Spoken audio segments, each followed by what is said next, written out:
Bueno, recién a los que estaban más temprano les comentaba que la semana que viene, como el lunes es asueto, tienen el martes clase de consultas en las 3 bandas horarias, sobre todo para los regulatorios, ¿sí? Pueden venir a la mañana, a la tarde o a la noche, en cualquier horario. Sobre todo los que no tienen comisión o que cursaban los lunes y que no van a tener clase. Después de festejar el día de la primavera, viene la clase de consulta.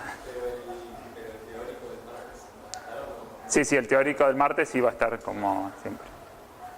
Sí. Y de los teóricos usaremos parte del jueves de la última clase para hacer consultas de todos los temas anteriores. Sí, va a venir el otro profesor también y entre los dos atendemos las consultas. ¿De acuerdo? ¿Están estudiando? ¿Van a dar promocional? ¿Sí? Preséntense, siempre es mejor promocionar o intentar promocionar, ¿sí?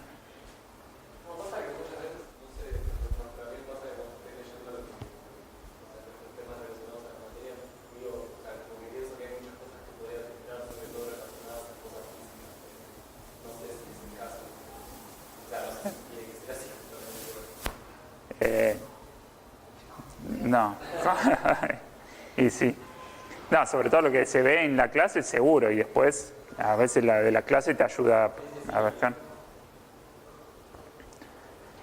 Bueno, vamos a empezar con el tema de hoy.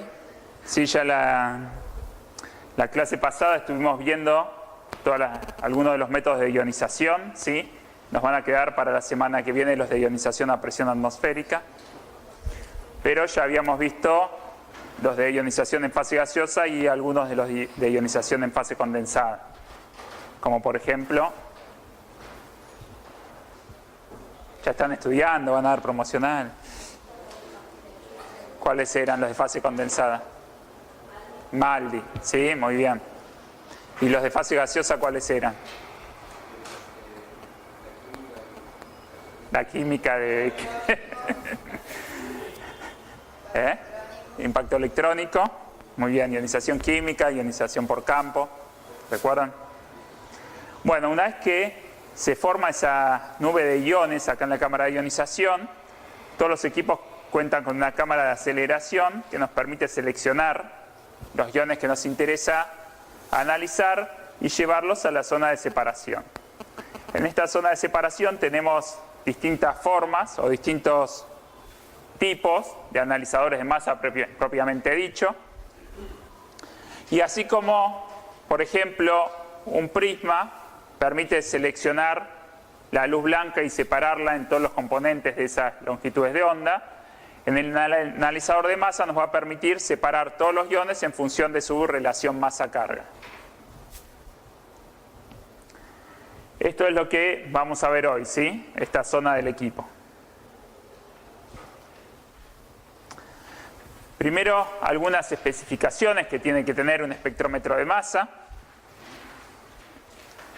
Uno es el poder de resolución, es decir, la especificidad para separar y medir iones de masa adyacente, ¿sí? Es decir, qué diferencia en unidades de masa tienen que tener dos iones como para que los discrimine como diferentes, ¿de acuerdo?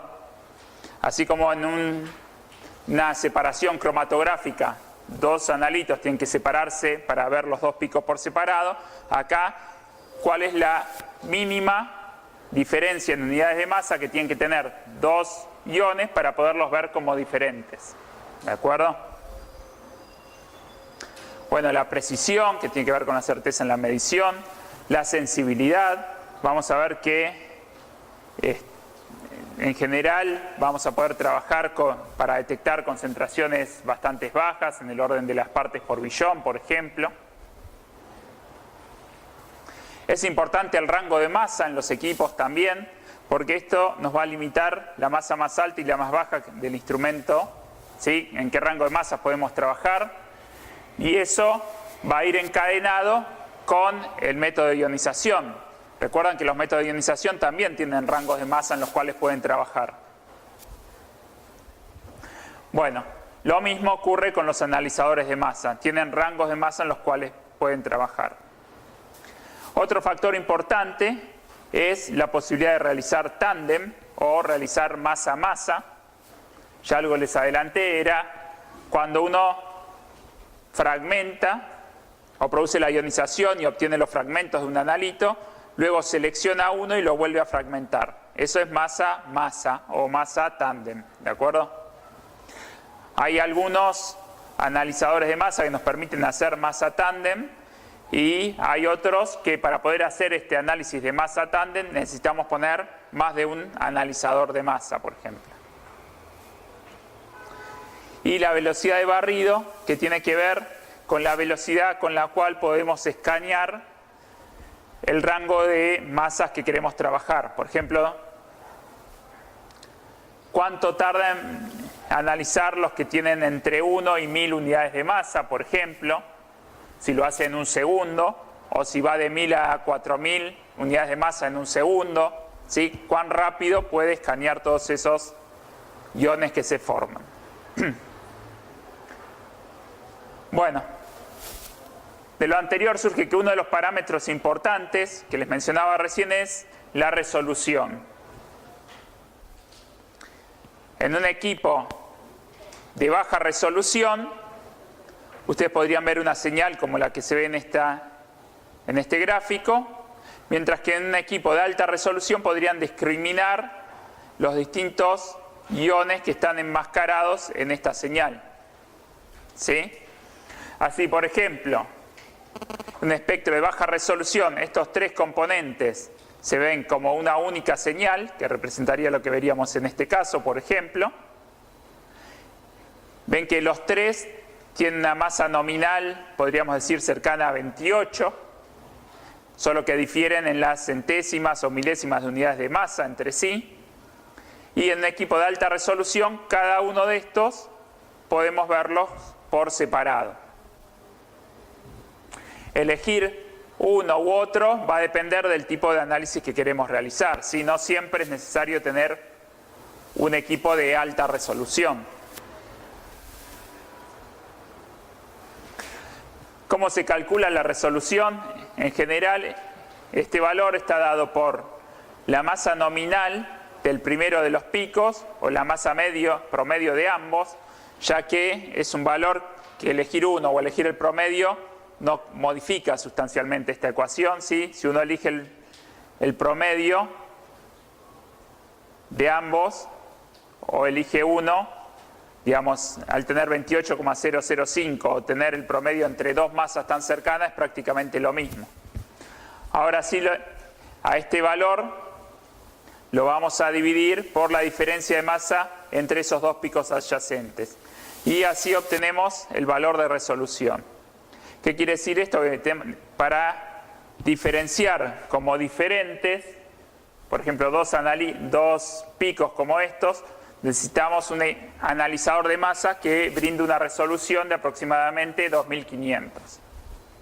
Vamos a ver que hay equipos de alta resolución y pueden usarse para este tipo de análisis, y hay otros equipos de baja resolución, como por ejemplo el cuadrupolo, que se dice tiene resolución unitaria, que no podría resolver este tipo de picos, por ejemplo.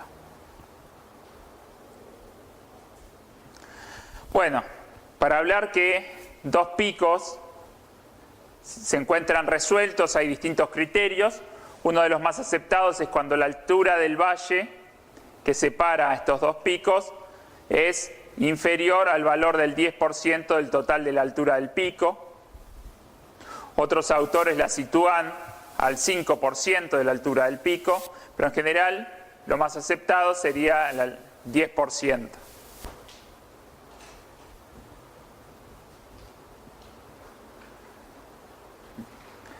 Y ahora sí ya vamos a entrar en los distintos analizadores. Nos vamos a focalizar en estos 5 que son el cuadrupolo, la trampa de iones, el sector magnético eléctrico, el tiempo de vuelo y el de resonancia ion-ciclotrón.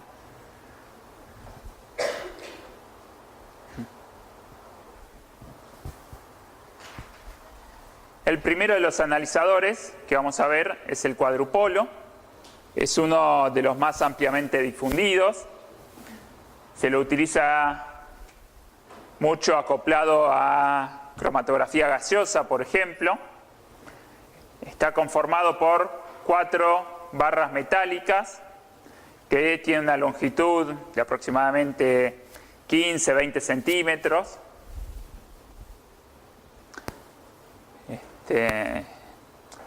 Los que hicieron ya el trabajo práctico de GC habrán visto que atrás del GC hay un tubo metálico gris y eso es un analizador de masa de tipo cuadrupolo. Bueno, ¿cómo funciona? En general, estas 4 barras metálicas se las conecta a 2 a el extremo negativo de una fuente y las otras 2 están conectadas al extremo positivo. Entonces, sobre estas 2 se va a aplicar un determinado potencial, ¿sí? Y se le va a aplicar un voltaje alterno que varía en función del coseno de esta función de omega por el tiempo. Esto va a hacer que la diferencia en los potenciales entre estos dos va a provocar que cuando haya un ion que esté atravesando esas barras que están cargadas, según la carga que tengan, se va a acercar hacia esas barras metálicas o va a ser repelido.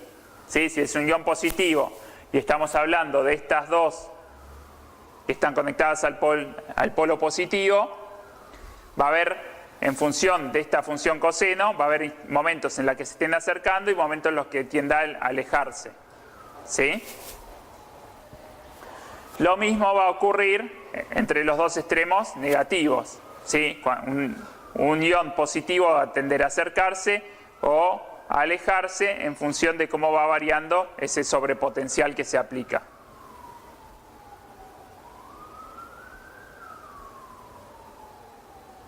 Entonces, si lo graficamos en 2 dimensiones para verlo más claramente, vamos a tener que tener, por un lado, los 2 potenciales positivos que tienen una corriente, un voltaje alterno que va variando en función del coseno. En esta situación, un ion que ingresa con carga positiva va a tender a acercarse o a alejarse de estas barras metálicas en función del potencial que estén teniendo en función del tiempo, ¿sí? Lo mismo, bueno, y para un dado potencial aplicado puede ocurrir que determinados iones puedan circular toda esta distancia y llegar hacia la salida, hacia esta zona donde estaría ubicado el detector, y va a haber otros que van a ser más fuertemente atraídos o repelidos, en este caso, si son iones positivos, van a impactar con estas barras metálicas, con lo cual van a perder su carga, se van a neutralizar y los vamos a eliminar, ¿sí? Se van a perder. Por lo tanto, para un determinado potencial aplicado, estamos filtrando qué iones van a poder llegar hacia el detector. Si esto lo combinamos con lo que ocurre en las otras 2 barras metálicas, en este caso va a ocurrir lo mismo, pero vamos a estar seleccionando otros iones que puedan llegar hacia el detector. En suma, todo este proceso va a hacer que, por ejemplo, en este caso llegaba el M2 y el M3, y en este caso llegaría el M1 y M2. Si colocamos las 4 barras en conjunto a una determinada potencial aplicado, va a estar llegando solamente un ion hacia el detector. ¿Sí? Entonces, en esa condición llega uno de los iones. Lo que se hace normalmente, cuando hablábamos de velocidad de barrido, es ir modificando esos potenciales para que puedan ir llegando todos hasta el detector. ¿De acuerdo? Entonces, cuanto más rápido sea la velocidad de barrido, más cantidad de iones vamos a poder ir detectando.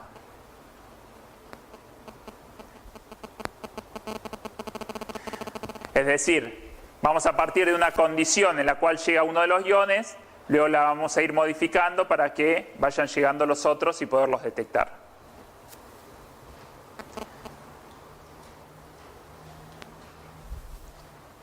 ¿Se entiende cómo funciona? Bueno, en cuanto a las características generales de este analizador, Una de las limitaciones que tiene es que permite trabajar hasta 4.000 unidades de masa, es decir, en general para analitos de no muy alto peso molecular, por eso se lo utiliza mucho con cromatografía gaseosa, por ejemplo. Una de las limitaciones también es la resolución, que es unitaria, es un analizador de baja resolución, es decir, tiene que haber por lo menos una unidad de masa de diferencia para poder diferenciar dos picos como diferentes.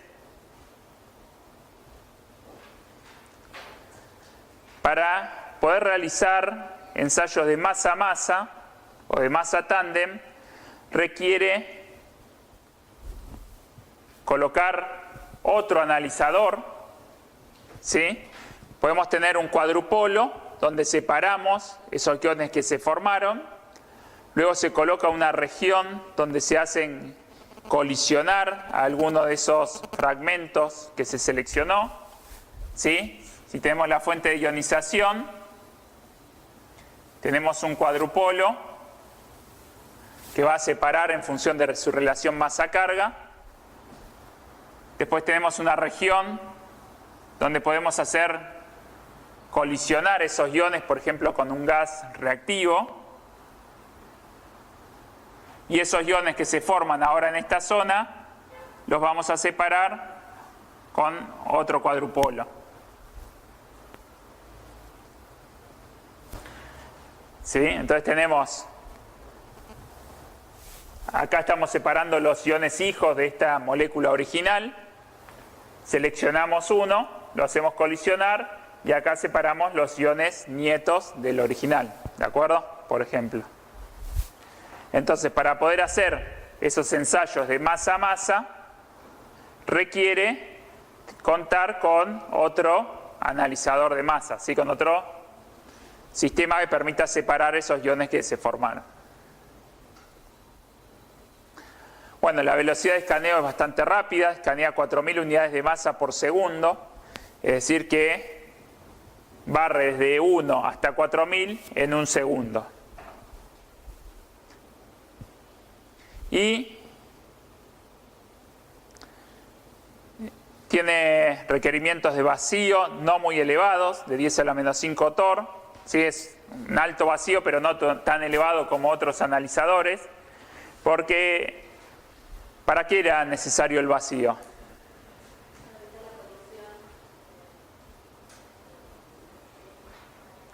Claro, necesitan que haya vacío para que no haya nada en la trayectoria de esos iones, para asegurar lo que hablábamos la clase pasada de esa trayectoria libre de colisiones para llegar hasta el detector.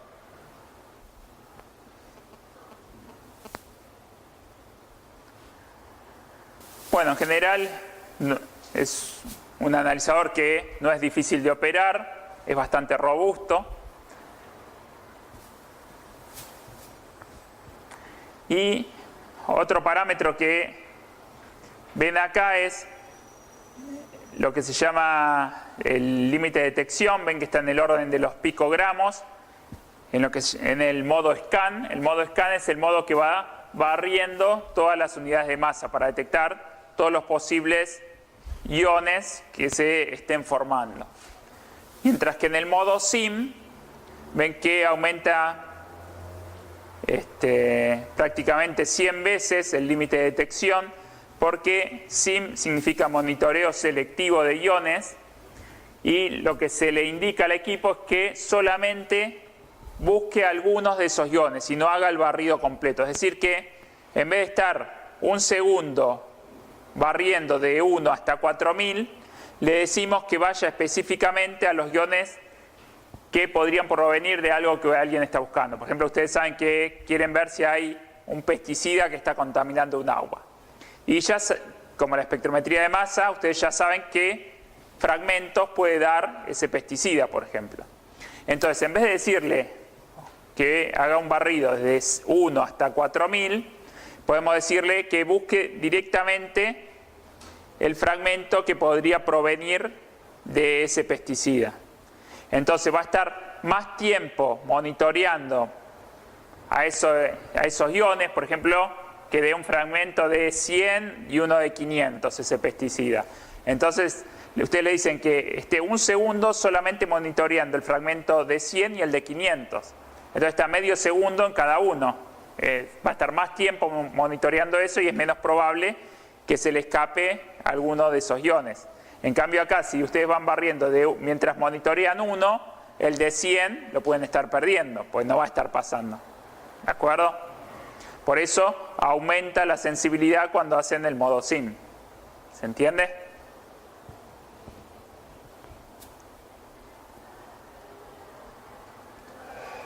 Bueno, en cuanto a las ventajas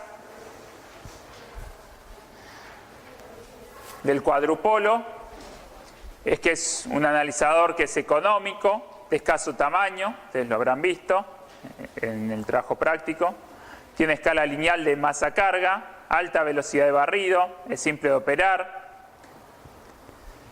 fácil de utilizar con otras técnicas separativas como cromatografía gaseosa y cromatografías líquidas. Las desventajas principalmente se relacionan en cuanto a los límites de masa de trabajo. Sí, habíamos dicho que llega hasta 4000 y la resolución unitaria que presenta. Sí, es un equipo de baja resolución. ¿Alguna pregunta? Bueno, el siguiente es el de trampa de iones o trampa iónica. En este caso, los iones que provienen de la fuente de ionización van a ingresar en este analizador, que es como un cubo que tiene dos anillos, dos electrodos en forma de anillo, y por la aplicación de potenciales sobre estos electrodos, lo que vamos a lograr es que los iones que ingresan en esta trampa iónica los vamos a atrapar y los vamos a mantener describiendo una trayectoria circular dentro de ese analizador. Entonces, al mantenerlos acá atrapados, podemos atrapar a todos los iones y luego, por la aplicación de potenciales auxiliares, podemos hacer que determinados iones, en función de su relación masa-carga, absorban esa energía. Al absorber su energía van a aumentar el radio de giro y van a sufrir una eyección secuencial que se llama, o van a salir de esta trampa de iones. Entonces, en función de ese potencial auxiliar que vamos aplicando, podemos ir seleccionando qué iones, ¿sí?, con qué características en cuanto a su relación masa-carga van a ir saliendo del analizador y llegar al detector. La ventaja de este tipo de analizador es que uno puede quedarse con un determinado ion dentro del analizador, ¿sí?, hacerlo colisionar con un gas reactivo y volverlo a fragmentar.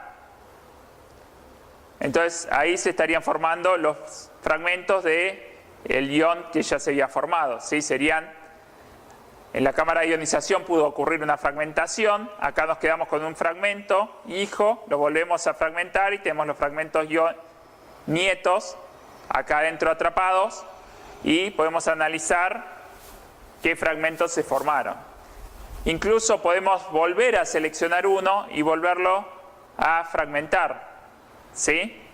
Entonces, en este caso, la trampa de iones permite hacer análisis de masa a masa sin contar o sin la necesidad de contar con otro analizador como ocurría en el cuadrupolo, que necesitaban tener dos como mínimo.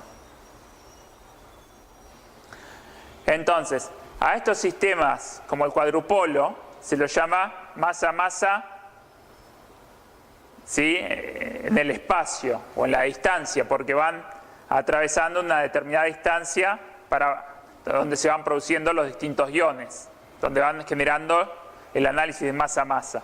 Mientras que en este tipo de analizador como la trampa de iones, podemos obtener lo que se llama masa en el tiempo, ya que nos quedamos con los iones en esta zona y en función del tiempo podemos ir haciendo distintas fragmentaciones, ¿sí? Obtener distintos iones.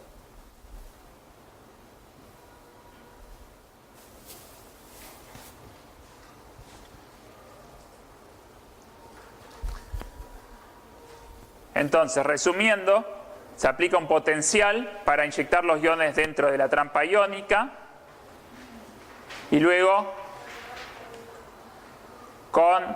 se produce la eyección secuencial, para lo cual se requiere la aplicación de ese potencial suplementario o auxiliar que va a provocar que se exciten esos iones, que aumenten el radio de giro y puedan ser eyectados de la trampa iónica.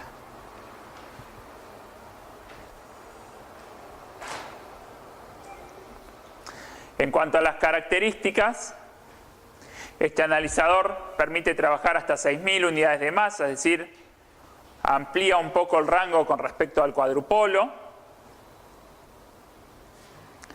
La resolución también es baja, igual que el cuadrupolo, tiene resolución unitaria, se dice. Puede realizar espectros de masa-masa en el tiempo, es decir, con el mismo analizador podemos hacer espectros de masa-masa, como les decía recién.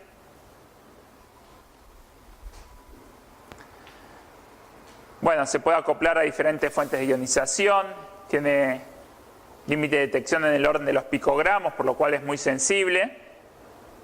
La velocidad de escaneo también es rápida, 4.000 unidades de masa por segundo. Y el requerimiento de vacío es ligeramente menor que el cuadrupolo, ya que los mantenemos a los iones atrapados dentro de la trampa iónica y no describiendo una trayectoria lineal como en el cuadrupolo, por ejemplo.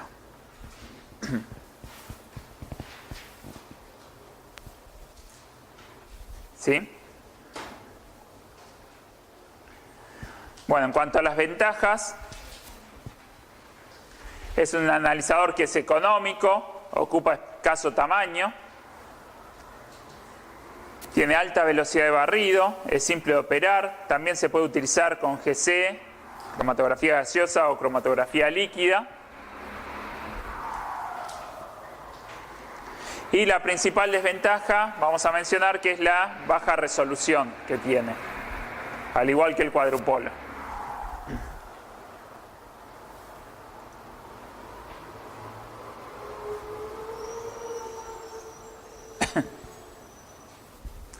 Bueno, y llegamos a otro analizador que tiene algunas similitudes con la trampa iónica, en este caso el de resonancia y ion ciclotrón. Vamos a obtener que los iones, una vez que ingresan, ¿sí? En cuanto a conformación es similar a la trampa iónica, ¿sí? Sería una forma de tipo cubo, en el cual tenemos a los iones describiendo una trayectoria circular. Luego se aplica bueno, esos iones van a tener una determinada frecuencia angular de movimiento. Y para un determinado campo fijo aplicado, la frecuencia del ciclotrón depende solamente de la inversa de la relación masa-carga, ¿sí? Es decir, la frecuencia con la cual van a estar girando esos iones. Y si uno entrega una frecuencia que coincida con la frecuencia del ciclotrón, esos iones absorben energía aumentando el radio de giro. Hasta ahí funciona igual que la trampa iónica, ¿sí?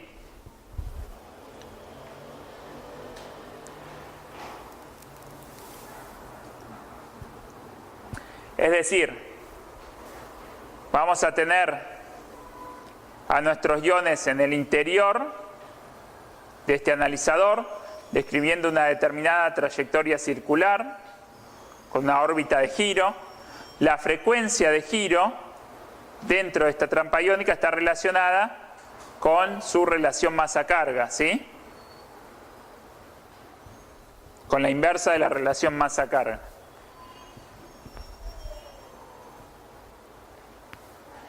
Vamos a aplicar un campo magnético que nos permite mantener a los iones atrapados dentro de este analizador, describiendo esta trayectoria.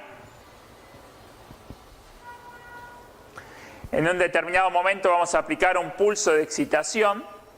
Este pulso tiene la característica de que ser aplicado durante un periodo corto de tiempo y contiene varias frecuencias en su interior este pulso, ¿sí? Ven desde frecuencias más largas a más cortas, de altas a bajas frecuencias, mejor dicho. Esto va a provocar que estemos dando todo el rango de frecuencias contenidas en este pulso, por lo tanto, todos los iones que se encontraban describiendo una trayectoria circular van a encontrar una frecuencia que coincida con su frecuencia de giro. Cuando eso ocurre, absorben energía y van a aumentar su radio de giro. ¿Sí? Hasta ahí es igual que la trampa iónica, ¿de acuerdo? Salvo que en la trampa iónica lo que ocurría era que aumentaban el radio de giro y se eyectaban, y eso era lo que detectábamos. ¿Se entiende? Bueno, en este analizador, en vez de producir la eyección de los iones, vamos a tener dos placas receptoras que nos van a permitir detectar cuando estos iones se van acercando hacia estas placas receptoras. Entonces, cuando estos iones estén cerca, van a dar una señal alta sobre esta placa receptora.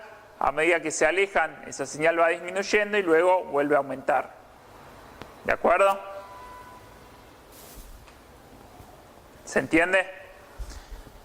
Ahora bien, como nosotros apagamos este pulso, los iones que absorbieron energía y aumentaron el radio de giro van a ir perdiendo esa energía que absorbieron y van a volver a su órbita de giro original lentamente. ¿Sí?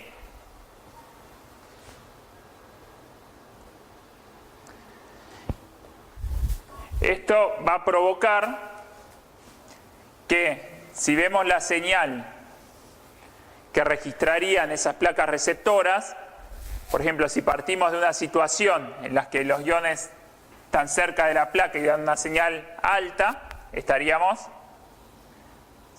en una intensidad de señal elevada, ¿sí? A medida que ese ion se va alejando de las placas receptoras, la señal va bajando. Y a medida que se acerca, vuelve a subir. Ahora, ¿va a llegar al mismo máximo? No. ¿Por qué? Porque va perdiendo energía, ¿sí? Entonces, lo que vamos a obtener es que va a ir disminuyendo hasta volver a su órbita de giro original, ¿sí?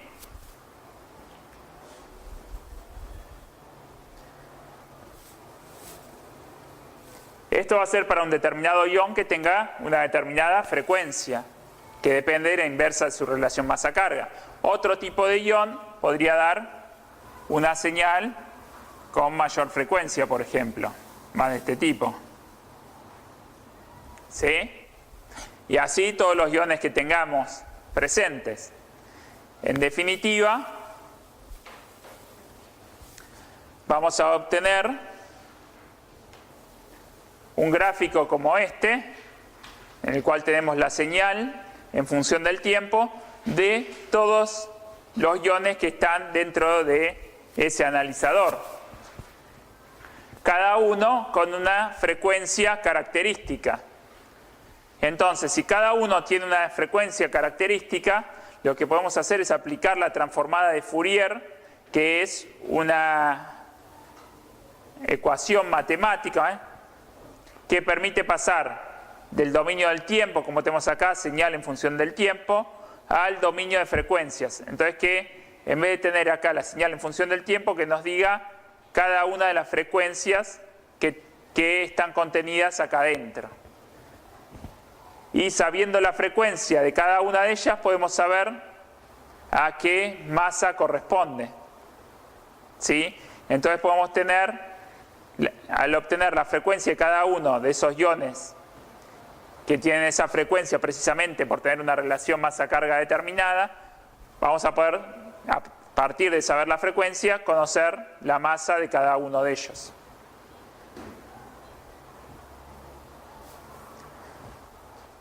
¿De acuerdo?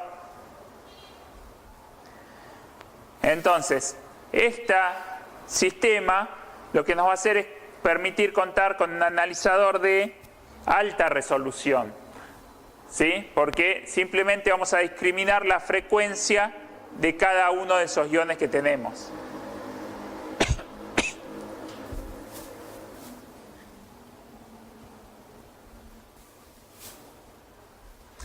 De hecho, es uno de los analizadores de masa que posee la más elevada resolución.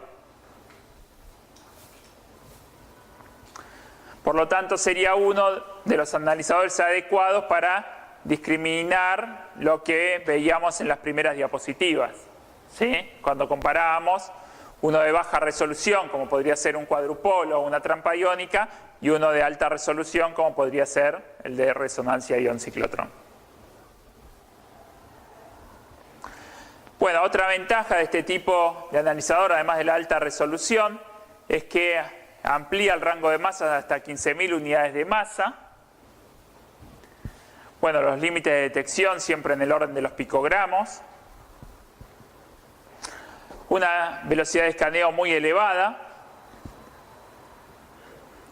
Tiene altos requerimientos de vacío, ¿sí? Porque necesitamos que no se vea afectada esas frecuencias de giro, esa frecuencia del ciclotrón que tiene cada uno de los iones. Por eso en este caso llega a 10 a la menos 7 torr, el requerimiento de vacío. Y puede realizar espectros de masa-masa sin requerir otros analizadores, como veíamos que ocurría en el caso del cuadrupolo. Lo único que, a diferencia de la trampa iónica, que pueden hacer espectros de masa-masa hasta 10 veces, acá no tienen limitación en cuanto al masa-masa que pueden seguir usando. Pueden ir seleccionar uno, volverlo a fragmentar, seleccionar uno de los que se fragmentaron, volverlo a fragmentar y así sucesivamente, sin limitaciones en cuanto a la cantidad de veces que se puede aplicar. Es por eso que puede hacer tándem en el tiempo, masa a la n veces, ¿sí? En el de la trampa iónica puede hacer tándem en el tiempo hasta 11 veces, masa a la 11. Y en el tiempo porque lo hacemos en el mismo analizador, ¿de acuerdo?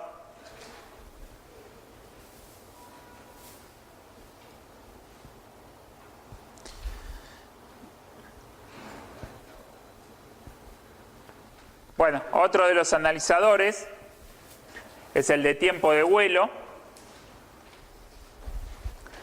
En este caso vamos a tener la cámara de ionización, la zona de aceleración de los iones y lo que vamos a medir es el tiempo que tardan desde que dejan esta zona hasta llegar hasta el detector.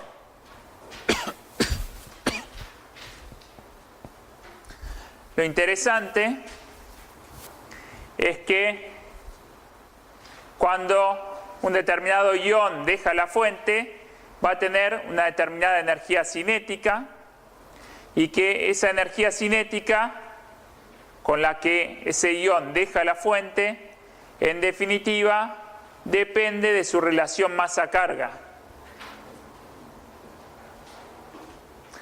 Entonces, reemplazando en estas dos ecuaciones de energía cinética y de velocidad igual a distancia en función del tiempo, si las integramos, llegamos a que, determinando el tiempo que tarda en llegar al detector, podemos calcular la masa-carga de ese ion.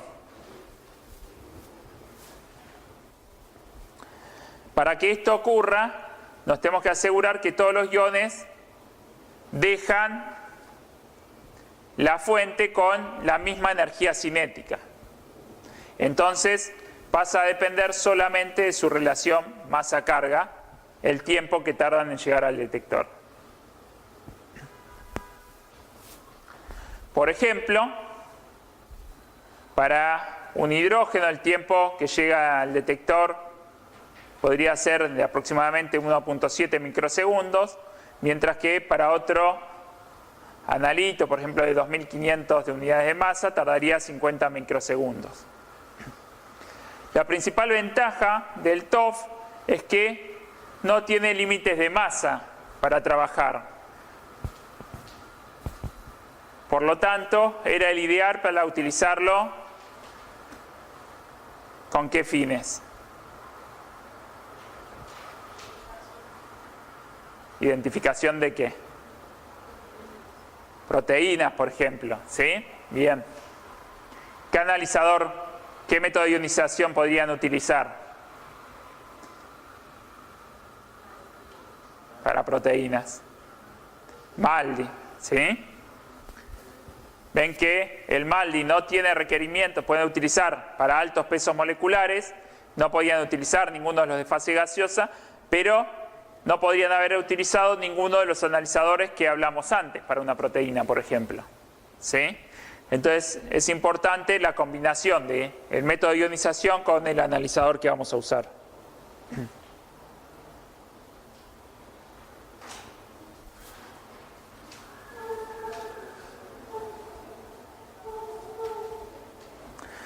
En cuanto... Uy, no se ve.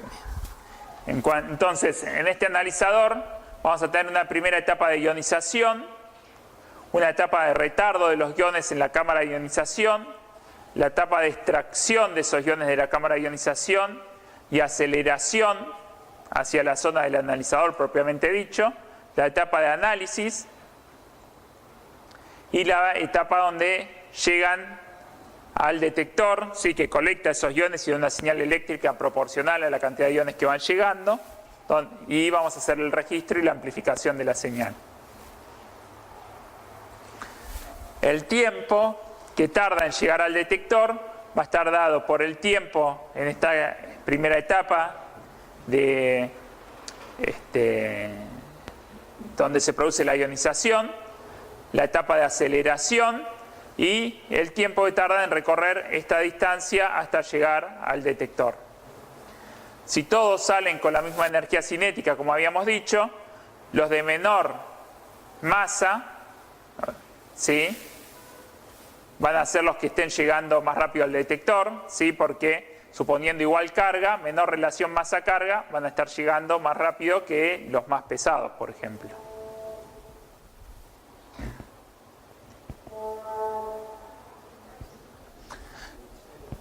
Bueno, en cuanto a las características,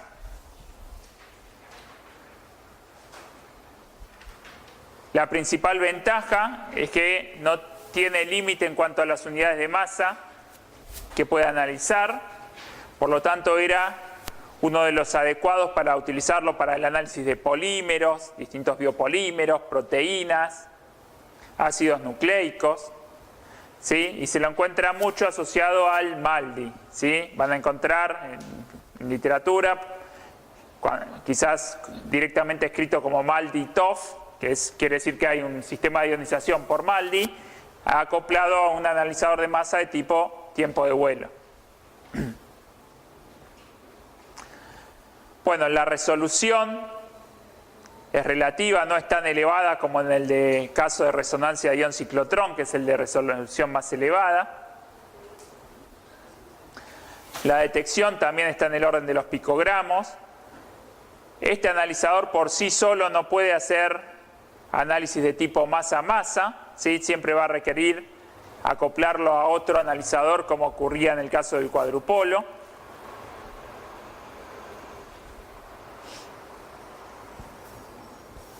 Y sí es necesario un alto vacío, ¿sí? 10 a la menos 7 torr, como mínimo, porque tenemos que asegurar ese camino libre de colisiones hasta que llega al detector y que no haya alteraciones que puedan perturbar el tiempo, que es lo que estamos midiendo.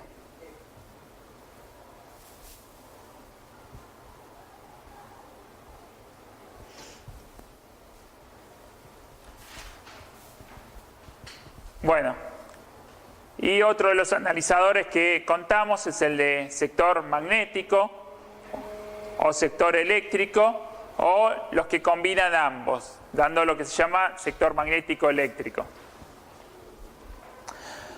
En el sector magnético, por ejemplo, vamos a tener un campo magnético que va a provocar que los iones que ingresan cambien su trayectoria en un determinado ángulo. Esto lo podemos fijar.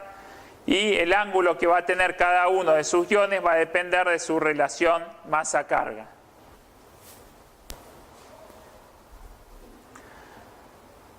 Según cómo ajustemos, podemos trabajar con campo magnético variable o con voltajes variables en caso de sector eléctrico, y eso nos va a permitir regular qué iones van a estar llegando al detector. En general no tienen una alta resolución, pero cuando se los combina en lo que se llama un analizador de tipo doble enfoque, que combina un campo eléctrico y un campo magnético, por ejemplo, al combinar los dos se logra un analizador de muy alta resolución. Lo que tienen estos equipos, que son equipos muy grandes, ocupan mucho espacio en general, pueden ocupar todo el interior de una habitación. Vamos a tener la fuente de ionización, la zona de aceleración, lo que se llama una primera región libre de campo. Acá los vamos a ir separando en función al campo eléctrico. Una segunda región libre de campo. Acá tenemos el campo magnético que nos permite separar en función al campo magnético. Una tercera región libre de campo y la llegada al detector. La ventaja de estos doble enfoque es que permiten hacer masa-masa en el tiempo. Por ejemplo, uno puede ingresar un gas reactivo en esta zona, hacer colisionar con los iones que se formaron y volverlos a fragmentar, por ejemplo.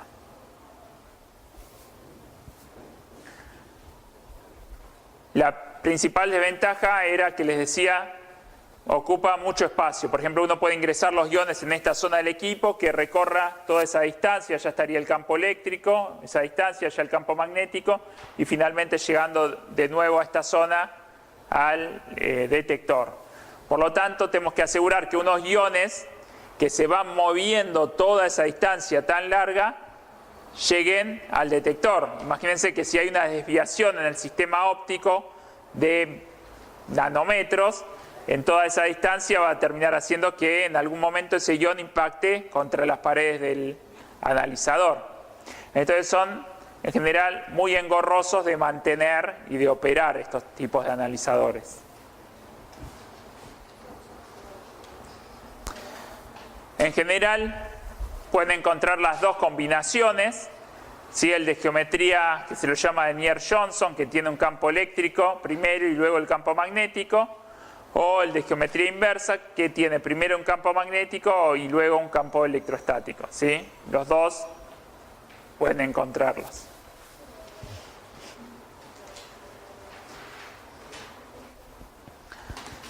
Bueno, en cuanto a las características de este tipo de analizador, es que permite trabajar hasta 20.000 unidades de masa, tiene muy buena resolución,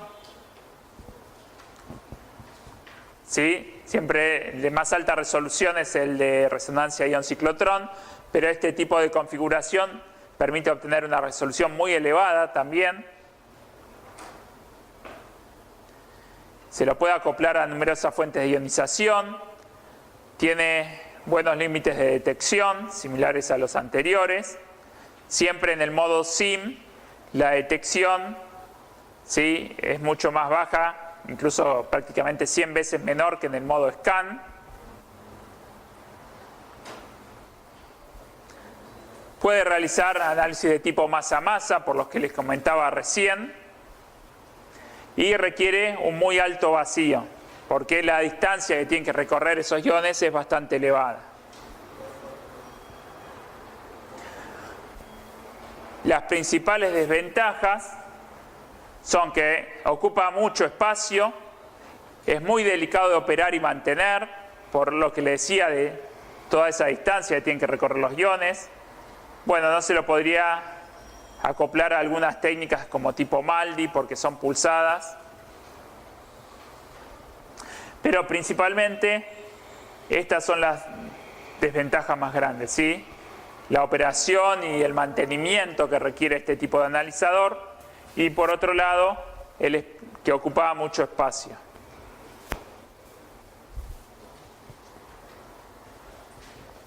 Bueno, ¿alguna consulta acerca de los analizadores?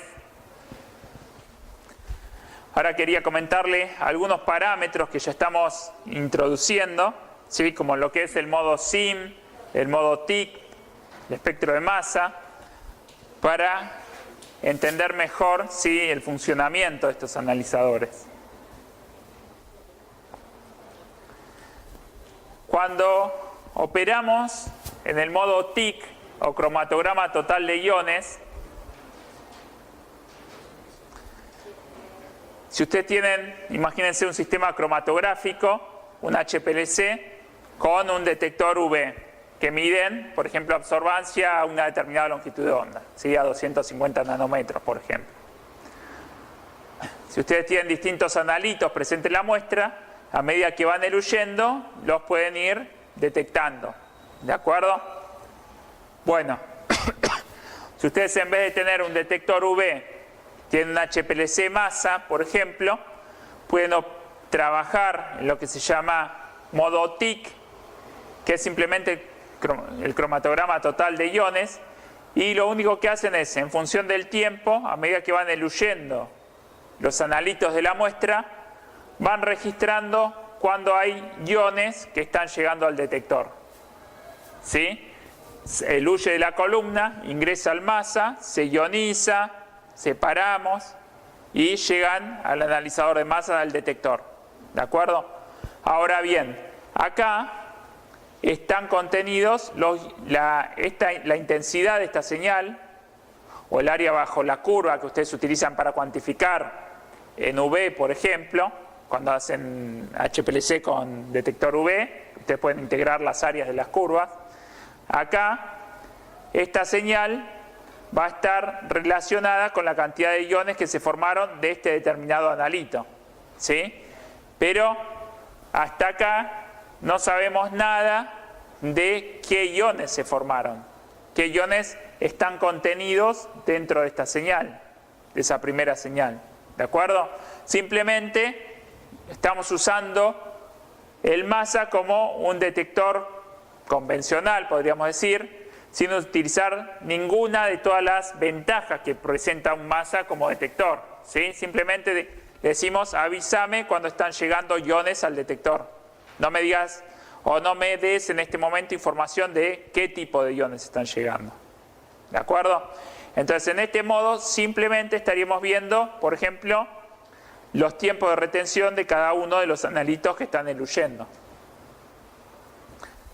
Al ver esto, uno puede decir, bueno, ahora quiero saber de qué se trata cada uno de estos. Entonces puedo elegir que la señal que eluye a un determinado tiempo, ¿sí?, por ejemplo, la señal que eluye a los 13 minutos, más o menos aquí, hacerle un espectro de masa completo para poderlo identificar, ¿sí?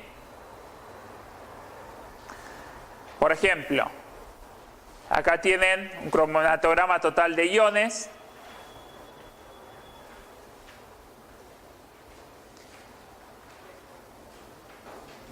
Ven todos los analitos que pueden estar presentes en una muestra y dicen, bueno, yo quiero identificar este analito que sale a los 10 minutos.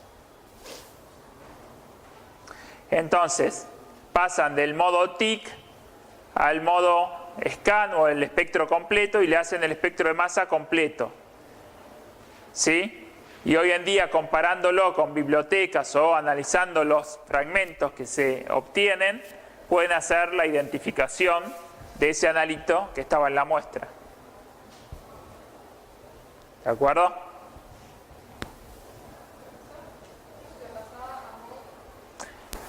Full espectro completo. En masa había que poner la muestra así, totalmente pura, pero ahí está lleno de analitos.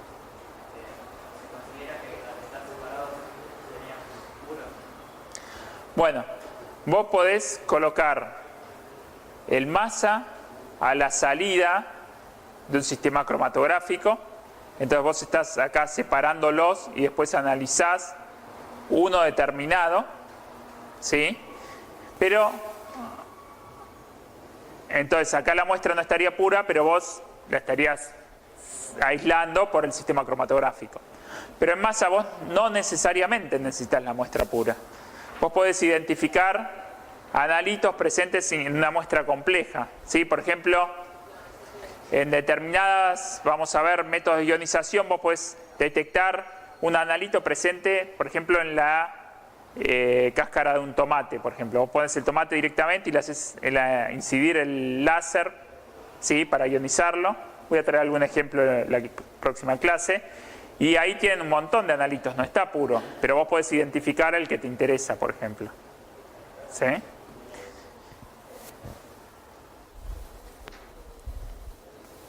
Entonces, no es, por ejemplo, como otras técnicas UV o infrarrojo que ustedes para analizar sí necesitan la muestra pura, porque si no se mezcla el espectro de los distintos componentes. Acá ustedes en masa no necesariamente necesitan la muestra pura.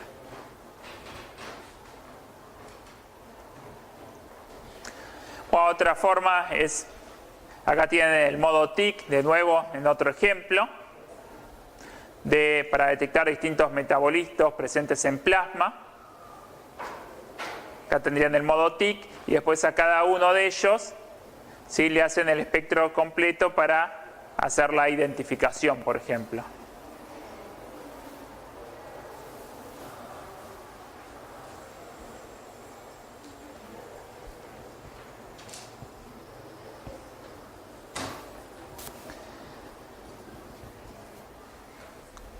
Y otra forma de operar que les comentaba antes era el modo SIM. Si en el modo SIM, vieron que en todos los analizadores cuando operamos en el modo SIM, yo les dije recién que ganamos en ¿qué? Sensibilidad, ¿sí? En cuanto a la detección. El modo barrido, ustedes tienen que barrer todo el rango de masas de trabajo, por ejemplo de 0 a 4000, en un determinado tiempo. Mientras están barriendo en esta zona, puede ocurrir que alguno de los iones que tiene esta relación masa de carga lo estén perdiendo. ¿Sí? Y así sucesivamente. Mientras van haciendo el barrido, cuando están en la condición para que lleguen al detector estos iones, todos los que están por este lado y por este lado no los van a ver, van a pasar sin verlos. ¿Sí? Entonces es por eso que al perder alguno de los otros iones, la detección, el límite de detección no es tan bueno. Ahora, si ustedes le dicen, el modo SIM es el monitoreo selectivo de iones. Lo que se hace en este modo SIM es, para un determinado analito, se selecciona qué fragmentos son característicos de ese analito. Uno puede seleccionar un fragmento o más de uno, ¿sí? Lo que se hace por lo general es seleccionar por lo menos 3, ¿sí? El más abundante y 2 más. Entonces, al operar en el modo SIM, en vez de ir haciendo el barrido de todas las relaciones masa-carga uno por uno, van a decir que monitoree acá, luego salte a este y luego a este. Y así sucesivamente. Entonces va a monitorear. Si acá pasaba un segundo para monitorear 4000 unidades de masa, el tiempo que está en cada unidad de masa, ¿cuánto es? 1 sobre 4000. ¿Sí? Acá, como monitorea solamente 3, el tiempo que está en cada uno de esos, ¿cuánto es? 1/3 de segundo. Entonces es mucho más tiempo. ¿De acuerdo? Por eso, al estar más tiempo monitoreando cada uno de ellos, es que mejoramos, ¿sí?, los límites de detección. De hecho, como vimos en los ejemplos, en general se mejora prácticamente 100 veces. ¿De acuerdo?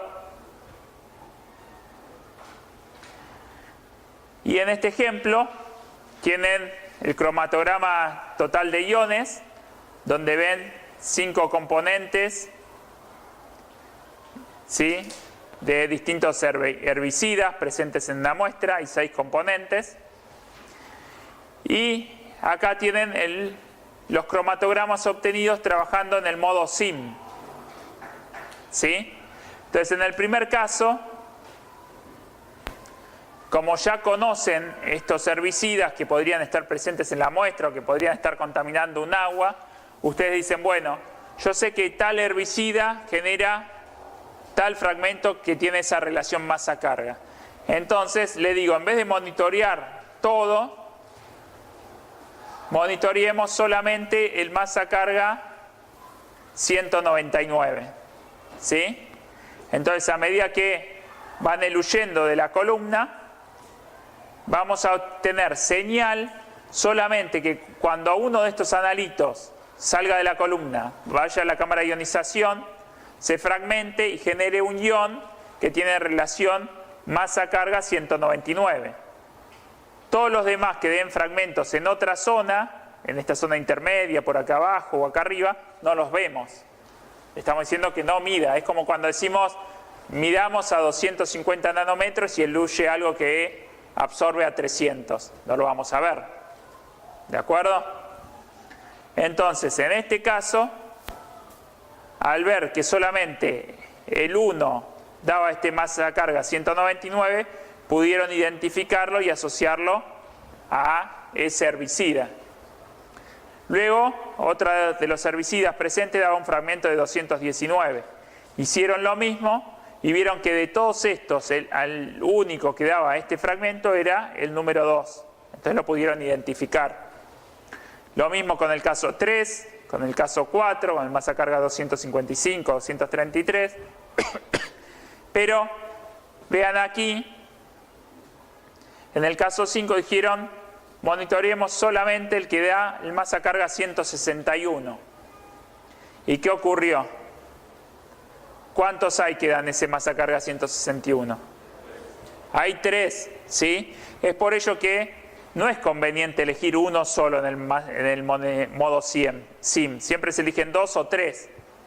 Quizás en este caso ellos lo descartaban porque estos 2 ya los habían identificado antes.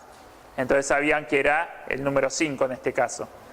Pero si no hubiera ocurrido esto, uno hubiera dicho, bueno, busquemos el que dé el masa carga 161, el 80 y el 42. ¿Sí? Elegir 3, como se representa acá, que son característicos de este herbicida. Entonces puede ocurrir que coincidan en uno, pero es poco probable que coincidan los 3. ¿Sí? Porque si ustedes le dicen, monitoreame selectivamente el 80, el 100 y el 161, acá va a aparecer señal solamente cuando eluya un analito que da los 3 fragmentos juntos, no que da uno y los otros 2 no. ¿Sí? Esto es útil cuando uno quiere buscar, por ejemplo, un determinado contaminante, un determinado analito presente en una mezcla compleja. En vez de obtener todas las señales, buscar directamente lo que nos interesa.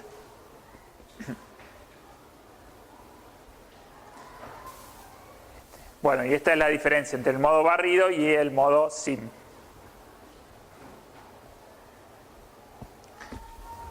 Bueno, y esto es simplemente para recordarles, cuando hablamos de masa tándem en el espacio, quiere decir que tenemos la fuente de ionización, obtenemos el espectro de masa, tenemos una región donde vamos a realizar la colisión, donde vamos a producir nuevos fragmentos, nuevos iones, es decir, fragmentos de un fragmento que se produjo en esta zona que seleccionamos aquí. Acá analizamos los fragmentos hijos del que se fragmentó en esta zona y luego llegan al detector. Mientras que en el otro caso, cuando hablamos de masa tándem en el tiempo, lo que hacemos es dentro del mismo analizador, que puede ser, ¿cuáles eran? Los que ciclotrón y trampa iónica, podemos seleccionar, quedarnos con un determinado ion dentro del analizador, dentro de la trampa iónica, y hacer la eyección de todos los demás, o lo mismo dentro del ion ciclotrón, y a ese mismo que nos seleccionamos aquí adentro, para mantenerlo, ¿sí? Una vez que se hizo la ionización, obtenemos el espectro de masa para analizar todos los iones, nos quedamos con uno, lo volvemos a fragmentar y hacemos de nuevo el análisis de masa. ¿Sí? Si fuera una trampa iónica, iríamos haciendo salir los iones para analizarlos, o con el ion ciclotrón podemos analizarlos a todos y después volver a seleccionar uno para que quede en el de ion ciclotrón y sacar a todos los demás y volverlo a fragmentar, por ejemplo. ¿De acuerdo?